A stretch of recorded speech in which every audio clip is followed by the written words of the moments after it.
Hi, David. Thanks for joining us today. Hi, Tim.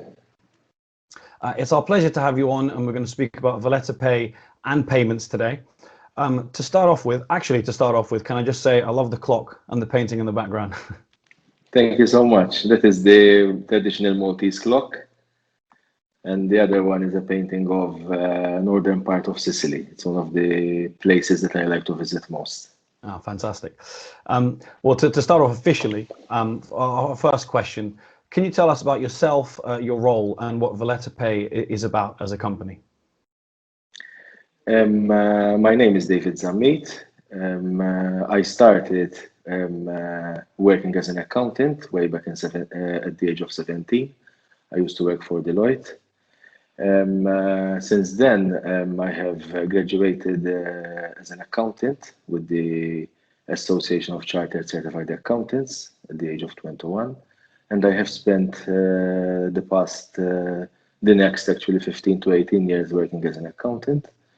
I have gained invaluable experience working with different businesses from different industries.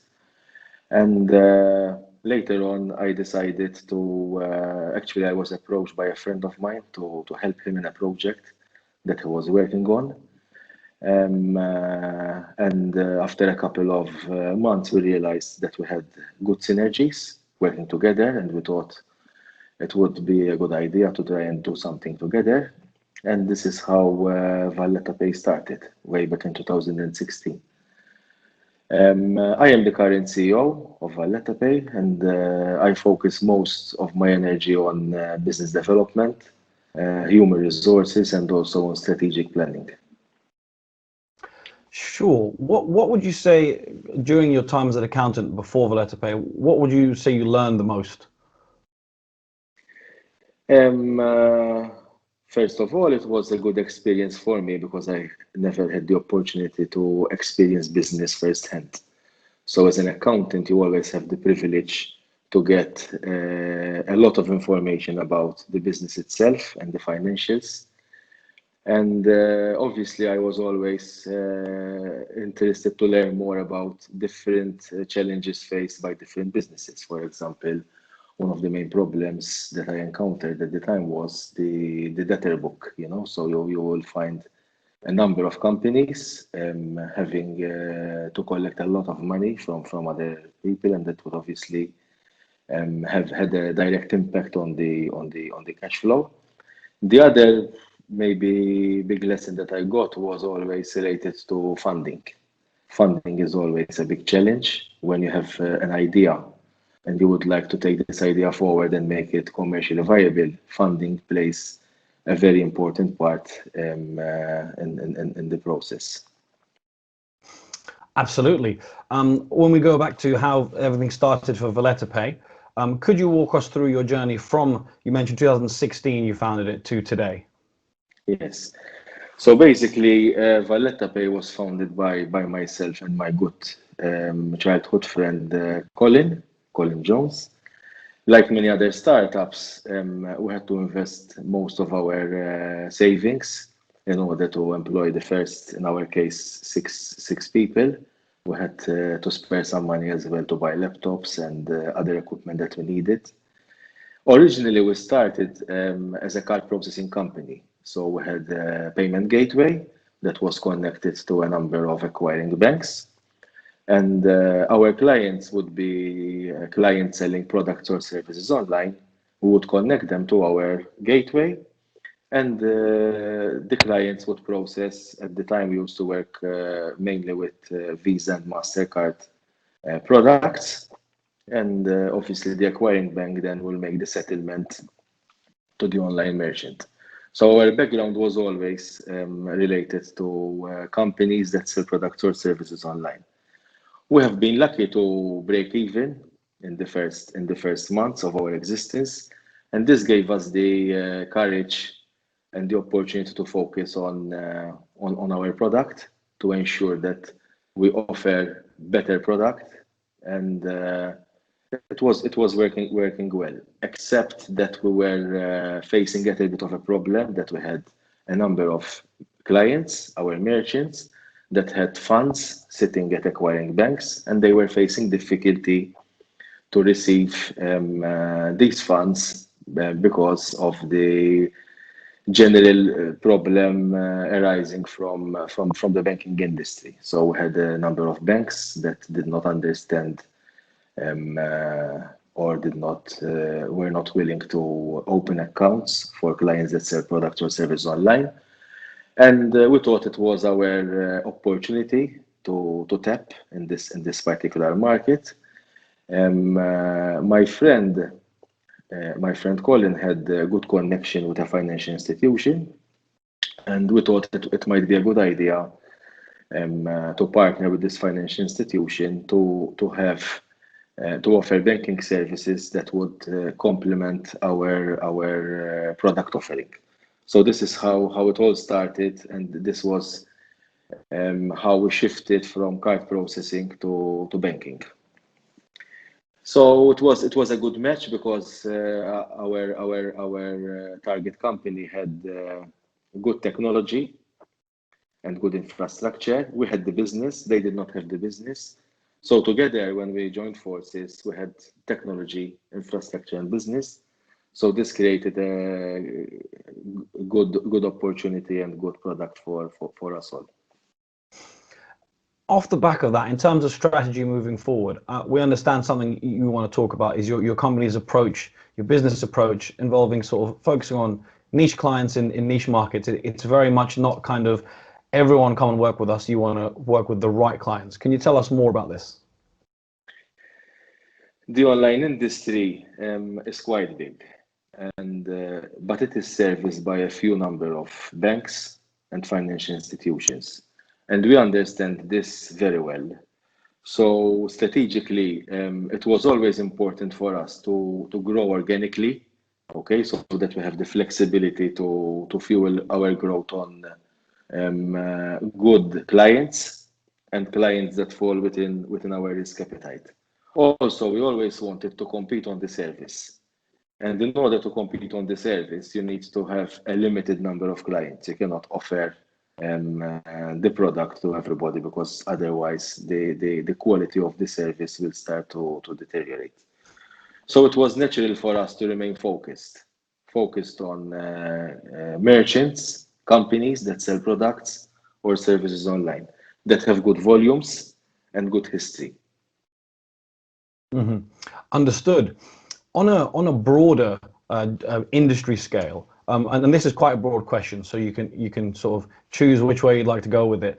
What would you identify as the latest trends in the payment sector, specifically looking at gaming? And when I say latest trends, the ones you would really emphasize to clients and companies to think this is what you really need to keep on top of? In the past years, we have seen, especially in the past year, we have seen a drastic increase in the use of cryptocurrencies. The use of cryptocurrencies has become an integral part of any process relating to payments, gaming, and sports betting. So nowadays it's a must to have the cryptocurrency integrated in any payment process related to clients that sell products and services online. And I'm gonna assume, because obviously you've said it's a must. I'm going to assume it's more of a yes. But do you see cryptocurrency, lasting for a long time? So it's a must now. Will it still be a must in 5-10 years? Yes, I think it will develop and evolve more. Obviously, there is a number of things that needs to be done because at the moment there is the perception that cryptocurrencies are being used for illicit funds. I am sure that all the players involved in the cryptocurrency will work together to regulate more and more the industry, like we have seen regulation in the gaming and sports betting industry. Mm-hmm. Absolutely. Sticking with crypto for the next question, if you'd like, but also widening it again to gaming payments in general. What are the biggest challenges facing companies right now? I think the biggest challenges are related to regulation, compliance, and the risk related to compliance. As a company, we take compliance very seriously. In fact, I like to tell our colleagues and our partners that our biggest threat is not competition, but it's compliance. So as a company, we take compliance very seriously, and we are always looking to enhance our compliance team by hiring new employees, by training our team on a regular basis. And also, we try to use different products and try to do more to be one step ahead. There's no easy answer to this next question, but how can firms remain compliant when it comes to payments and gaming? Because obviously there's new regulations all the time, and regulations are vary by market as well. I think the two main points that I like to mention here are related to training and mentoring. So as an organization, we believe a lot in training. I feel that training is the only way forward, really, to remain compliant and competitive. And being in this particular industry, gaming companies are considered to be medium to high risk. So payment companies need to provide support documentation for all incoming and outgoing transactions. This is no easy job because traditional banks are not does not have the resources to check each incoming and outgoing. But in our case, since we are focused on a niche market, we have the tools and we have the resources to do such checking. I think it is vital. Companies that do not check incoming and outgoing transfers tend to put their organization at huge risk due to fines and other obligations. On one more on this topic, how closely should companies work with regulators? To be very honest, we have no choice because we get questions from regulators on a weekly basis. This is one of the reasons why you have to be on top of the game. We have huge obligation to our customers and also to regulators. We are here to help make the industry clean and fair. So one of the main reasons why we make sure that we have enough resources is specifically to make sure that as soon as regulators send us their requests, we are ready to provide the answers. In our case, we are regulated by the FCA in the UK, CMB in the Czech Republic, and also the Central Bank of Lithuania. So we have 3 different regulators that are all the time sending us questions that we have to answer. Sure, no, that makes sense. It's a lot of work, but I'm sure kind of you're proactive in your approach with them as well. My final question for you, and again, this is a broad one, but this can relate to everything we've talked about. We've talked about regulation, we've talked about payments, crypto. Has Vallettapay got any new developments on the horizon this summer and sort of in the coming year? We are currently building our new software. This will help our organization become more efficient. It's an ongoing process, really, but I think we should be making substantial progress by the end of 2021. This type of development, which we are doing in-house, will increase the productivity of our operations department drastically. And it will also help our compliance department become more efficient as well. Other developments. We are looking for new talent in our Liverpool office and in our Prague office as well. And the last one is related more to our future. We have a fantastic product. We are grateful that we have a number of partners and companies that trust our product. Obviously, we are all the time looking to make our product more and more easy to use and faster. As a company and together with my colleagues, we are looking to take Vallettapay to the next level. We have a number of companies that have shown interest in Vallettapay. We might consider welcoming new shareholders, or potentially we might also consider an IPO in the future.